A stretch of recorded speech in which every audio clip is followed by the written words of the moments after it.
नमस्कार प्यारे विद्यार्थियों, आप सभी 12वीं बोर्ड के विद्यार्थी ध्यान दें कि अपना हिंदी में जो गद्य खंड है उसमें ये लास्ट लेसन है। गद्य खंड का लास्ट लेसन ममता। और ममता एक कहानी है और कहानी है एक कर्तव्यपरायण महिला की, एक त्याग और बलिदान की देवी महिला की, जिसका नाम है ममता। ममता के नाम से ही कहानी का शीर्षक बना दिया ममता। अक्सर कहानियों में शीर्षक है वो जो मुख्य पात्र होता है उसी को लेकर कहानियां बना दी जाती हैं। जैसे फिल्में बनती थी, है ना। फिल्म का नाम आया रोटी कपड़ा और मकान। तो उस फिल्म के शीर्षक को देख के लगता है कि इस फिल्म में बताया जाएगा कि रोटी कपड़ा और मकान क्या है, व्यक्ति की मूलभूत आवश्यकताएं। हाँ, आज अलग है आवश्यकताएं हमारी। आज तो व्हाट्सएप के बिना तो कुछ होता ही नहीं है ना, वही बात है। आज व्यक्ति की मूलभूत आवश्यकताएं मेरे हिसाब से 5 हो गई हैं। रोटी कपड़ा मकान ये तो था ही था, शिक्षा और स्वास्थ्य और जुड़ गया है। ठीक है, तो 5 चीजें ऐसी हैं कि रोटी कपड़ा मकान शिक्षा और स्वास्थ्य, ये 5 चीजें किसी भी व्यक्ति की मूलभूत आवश्यकताओं में से हैं।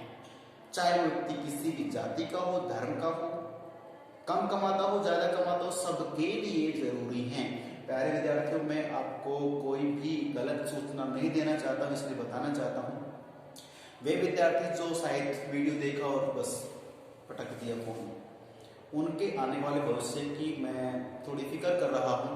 हालांकि मेरी फिक्र करने से होता कुछ नहीं है, होगा तभी जब आप स्वयं थोड़ा सा अपने आप को जानेंगे।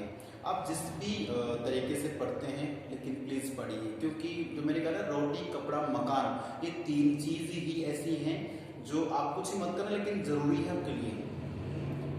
चाहे आपके माता पिता के पास जितनी भी संपत्ति है, जितना भी धन है, और उसके वो आपको पैतृक संपत्ति के रूप में मिल जाएगा और आपको लगता है कमाने की जरूरत नहीं पड़ेगी, लेकिन ये गलत सोच रहे हैं आप। ठीक है, कमाना आपको स्वयं को पड़ेगा, आपको अपनी जिंदगी संवारनी है। तो किसी भी कहानी को लेकर हम या कोई पाठ को लेकर वैसे नहीं कि बस ठीक है बोर्ड तक सीमित, उसे अपनी जिंदगी में जोड़ के देखिए। हर चीज से हमें सीख लेनी चाहिए। तो रोटी कपड़ा मकान फिल्म का नाम था, तो उस फिल्म में क्या मिलेगा, क्या दिखाया जाएगा कि रोटी के लिए मनुष्य क्या कुछ नहीं करता, रोटी क्या फायदा देती है, और कपड़ा शरीर को ढकने के लिए चाहिए, और मकान सर्दी गर्मी से बचने के लिए चाहिए। उसी प्रकार से एक कहानी का शीर्षक कितने इफेक्टिव होता है ये आपको देखना, ममता। तो ममता मान लें कि उस महिला का नाम कुछ और भी हो सकता है, लेकिन ममता से कुछ स्पेशलिटी आती है।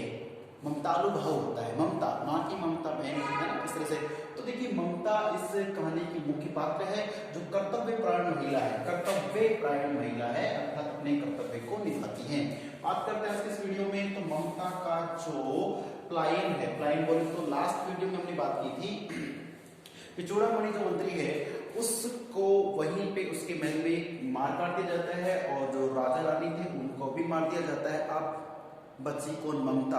अपनी सूझबूझ का प्रयोग करते हुए ममता ने अपने प्रतिशोध का बदला तो करो कैसे लगी, लेकिन उसने अपने आप को महफूज रखने के लिए कहीं ना कहीं से बचा करके और वो उस दुर्ग से निकल लेती है। लेने के बाद दुर्ग से निकलने के बाद ममता क्या करती है कि देखिए मैं बता चाहूं कि राजा रानी मंत्री सभी को मार दिया किसने, शेरशाह ने। ठीक है, तो यहाँ पे जैसे मान लीजिए पूरा नाम लिख लेते हैं शेरशाह। ठीक है, मैंने शॉर्ट लिखा था, शेरशाह की बात कर लेते हैं। शेरशाह ने क्या किया था, राजा रानी मंत्री सभी को मार दिया। बात करें ममता है, ममता कहाँ जाती है, वो मैं से तो निकल ली। अब ममता वो काशी के उत्तर में, जो उदय की बात कर रहे हैं, जो काशी उत्तर प्रदेश की बात कर रहे हैं, काशी जो जगह थी उसके उत्तर दिशा में, बोर्ड पे तो दिशा ऊपर होती है तो वो उत्तर दिशा की बात करें, उत्तर दिशा में धर्मचक्र विहार, ये जगह का नाम है, क्या है, स्थान का नाम है धर्मचक्र विहार के खंडरों। खंडर समझते हैं कि जैसे मान लीजिए पहले क्या होता था कि जो राजा महाराज थे अपने किले मकबरे जो भी बनाते थे, महल वगैरह, उस महल को जैसे मान लो उसमें कोई रहता नहीं है, तो उसमें कोई रहता ही नहीं, तो आप जानते हो कि पहले तो कहते कि भूत रहते थे, हालांकि भूत कुछ नहीं होता है, जैसे पक्षी वक्षी रात को रहते हैं तो माहौल थोड़ा अलग ही था, तो उसे खंडर थे। कोई मकान है और वो टूट फूट जाता है तो खंडर बन जाता है ना, चलिए इसकी मरम्मत ठीक से नहीं हो पाती है, तो उनके जो काशी के जो धर्मचक्र विहार का जो जगह है उसमें खंडर थे। उन खंडरों में एक बनी हुई थी क्या, एक झोपड़ी बनी, एक झोपड़ी में रहने लगी, कौन, ममता। और उससे रहते काफी दिन हो गए, और ममता एक ऐसी महिला है जो कर्तव्यपरायण है, तो उस झोपड़ी के आसपास जो भी और जन लोग रहते थे, गांव के लोग रहते हैं, उन महिलाओं से ममता का थोड़ा सा उठबैठ हो गई है। महिला उनके पास में आती हैं और उनके बच्चों को, कोई छोटी मोटी हारी बीमारी होती तो ममता उनके बच्चों को खिलाती थी, बच्चों को शिक्षा भी देती थी और जो भी उनसे बल पड़ता उनके लिए हेल्प करती। वो महिला भी ममता की थोड़ी सी बहुत हेल्प करने लग गए थे। किसी भी चीज़ में, खाने पीने में कोई चीज़ ला के दे रहे हैं या उसका टाइम स्पेयर करवा रहे हैं उससे, है ना। चलिए तो बात करें कि ममता का उस गाँव वालों से मेलजोल हो गया था और काफी दिन बीत जाने के बाद अब होती है विलेन की एंट्री, है ना, फिल्म में। उसी प्रकार से विलेन तो नहीं है, लेकिन एक रात को वहां पे एक व्यक्ति आता है जिसका नाम हुमायूं, मैं बता रहा हूँ, इस पार्ट में दे रखा है, बिल्कुल लहूलुहान हो रखा है, घायल है और शेरशाह से युद्ध करके और अपनी जान बचाने के लिए भागता हुआ अपने प्राणों की रक्षा के लिए वहां आ गया। कौन? एक मुगल बादशाह, एक मुगल सैनिक का मुगल बादशाह है जिसका नाम है हुमायूं। और वो क्या है? शरणागत। और वो प्यारे बच्चे जो मुझे सुन रहे देख रहे हैं, मुझे शरणागत शब्द में समास बताएंगे आप, ठीक है ना। अपना ये वादा रहे आपसे।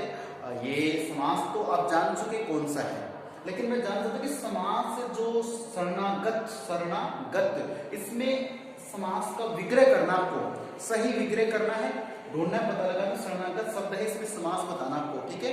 और ये अपन फ्राइडे को मिलेंगे तो बात करेंगे।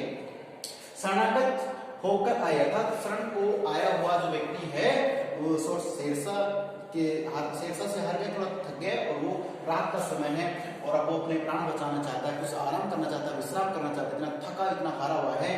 वो व्यक्ति आता है, कौन? किसी का नाम है, ममता के पास में आता है, ममता की झोपड़ी में आके और गेट पे आके और ठक ठक करता है। ममता डर जाती है, इस रात को कौन है? ममता कहती कौन? तो वो अपना, लेकिन पहले के लोग ना शायद ज्यादा सीधे थे या सही थे, आजकल तो समझते हैं।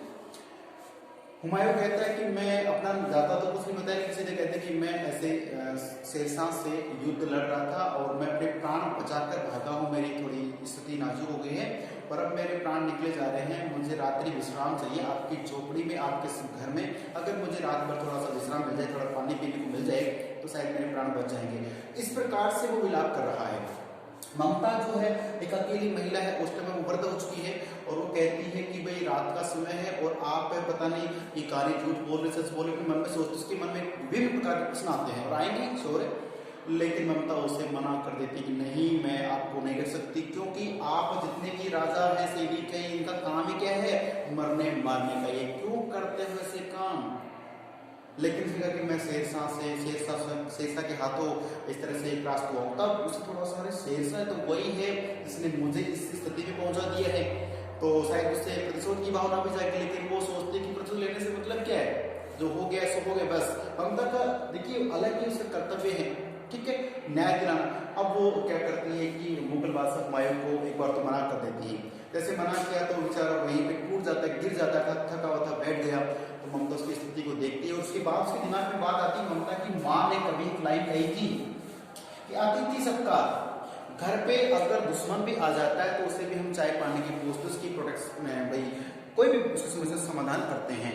तो अतिथि सत्कार, कोई भी अतिथि गरीब है, अमीर है, कैसा भी है, अनजाना है, अनजाना है, उसको एक बार उसका सत्कार जरूर होना चाहिए। अतिथि को भगवान का दर्जा दिया जाता है, अतिथि देवो भव, ठीक है। हाँ, वो वाली बात नहीं, अतिथि तुम कब जाओगे, वो वाला नहीं है।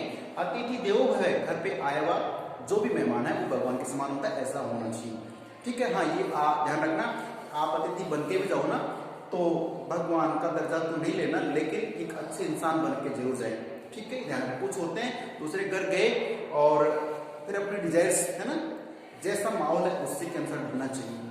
अतिथि सत्कार का धर्म को निभाने का प्रयास करती ममता, और इसी बात को उसे याद आता है अपनी माँ, अपने पिता की बात कि अतिथि का सत्कार करना जरूरी है।